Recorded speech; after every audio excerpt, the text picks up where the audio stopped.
تمہارے اوپر 14 طبق روشن ہو جاتے۔ وہ بے ساختہ ہنس پڑی۔ اس کی بھی یہی کوشش تھی مگر وہ کامیاب نہیں ہو سکا۔ چست جیند پہننے کا یہ فائدہ آج ہی میرے علم میں آیا ہے۔ تم بعض اوقات اپنی نسوانی نزاکتوں کو بلائے طاق رکھ کر اتنی مرد مار بن جاتی ہو کہ تم پر غصہ آنے لگتا ہے۔ میں نے اسی لہجے میں کہا، عورتوں کی دلیری اور بے خوفی ایک حد تک اچھی لگتی ہے۔ چاروں طرف کچھ نہ کچھ ہو رہا تھا، ایسے میں سوچنے سمجھنے کا ہوش کسے رہتا ہے؟ چند سیکنڈ میں اتنا خوفناک اور بھرپور ایکشن میں نے شاید ہی کہیں دیکھا ہو۔ ویسے تو تم مارشل آرٹس میں مہارت کا دعویٰ کرتی ہو، اس کے سینے پر گرتے ہی زوردار کراٹے چوپ لگا دیتی تو وہ وہیں ڈھیر ہو جاتا، مگر تمہیں بلی کی طرح اپنے شکار سے کھیلنے کا شوق ہے۔ وہ اتنی سادگی سے بے ہوش ہو جاتا تو تمہارا شوق کیسے پورا ہوتا؟ میں نے یہ کوشش کی تھی مگر میرا ہاتھ اوچھا پڑا۔ میدان کی لڑائی اور کسی کار کی سیٹ پر ہونے والے مقابلے میں بہت فرق ہوتا ہے۔ ہاتھ اٹھانے کی جگہ ہے، نہ ٹانگ چلانے کی آزادی۔ غنیمت ہے کہ وہ زیر ہو گیا، ورنہ اب تک اس کی چیخیں سن کر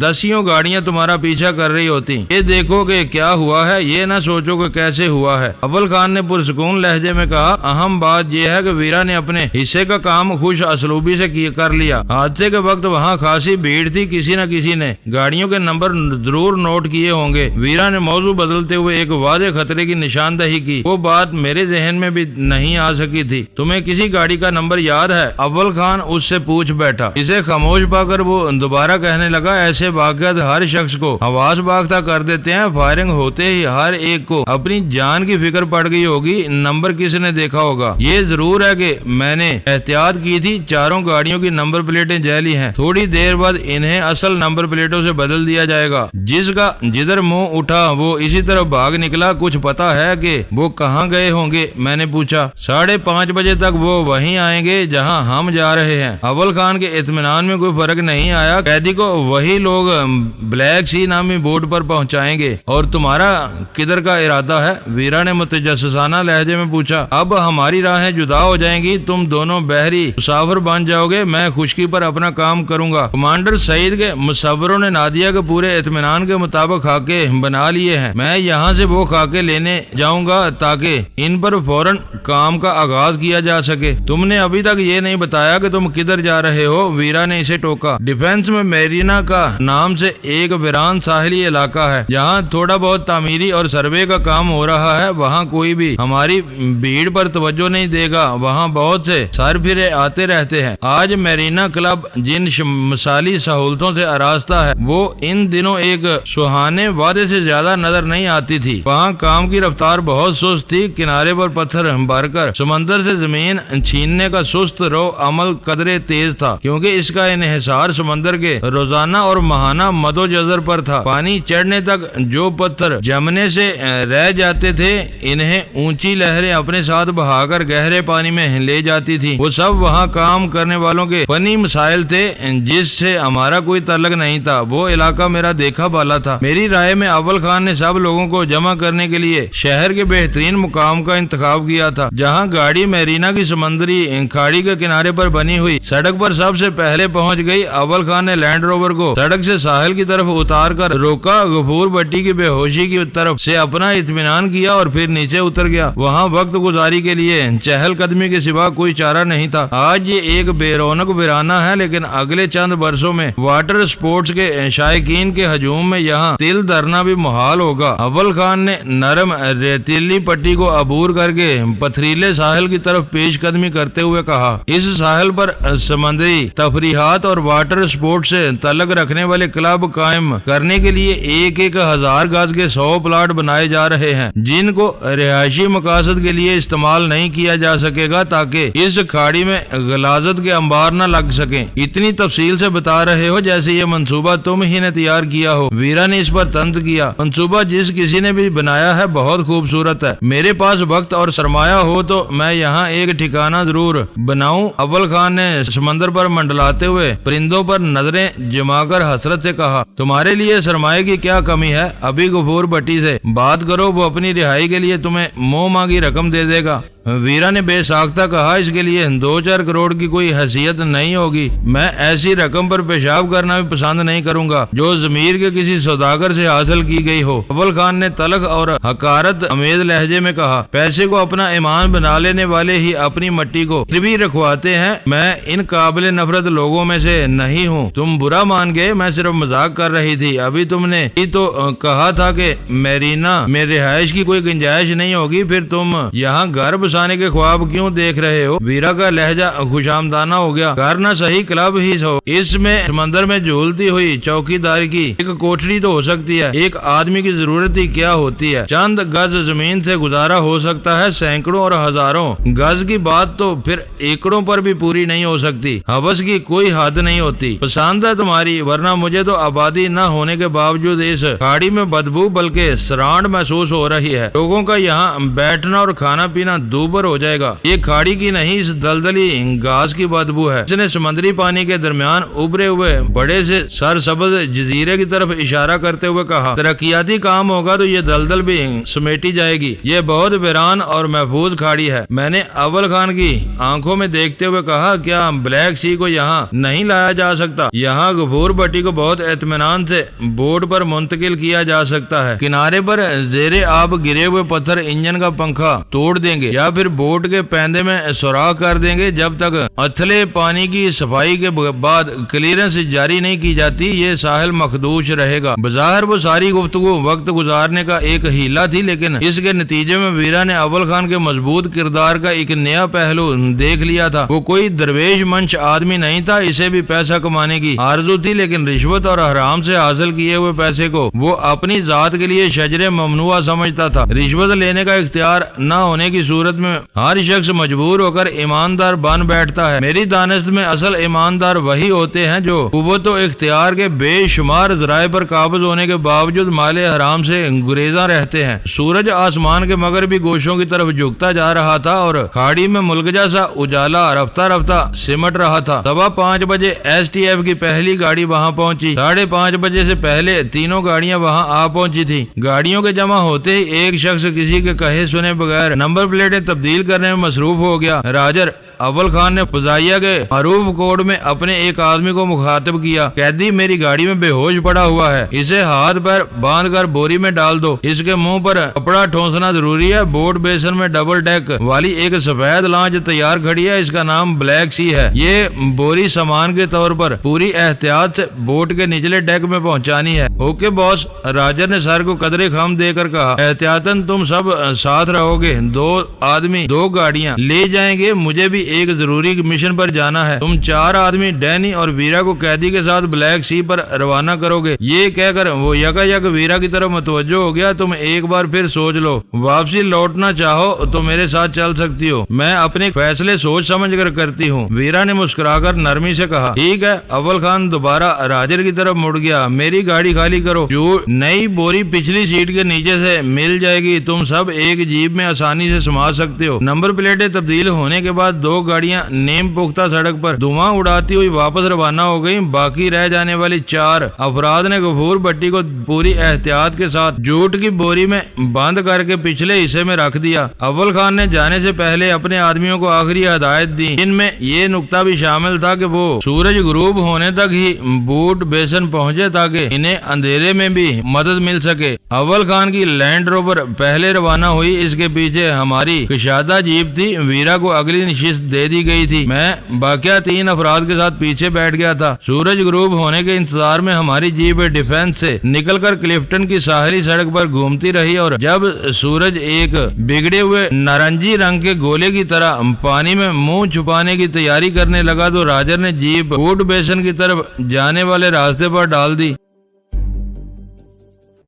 معزز ناظرین، لائک کریں، شیئر کریں اور کمنٹس باکس میں پاک آرمی زندہ باد، پاکستان پائندہ باد کا نعرہ ضرور درج کر کے اپنے ملک پر فخر کریں اور پاکستان کی بنیادیں مضبوط کرنے میں اپنا کردار ادا کریں۔ ویڈیو دیکھنے کا شکریہ۔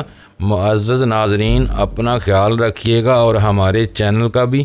ISI پاک آرمی زندہ باد، پاکستان پائندہ باد۔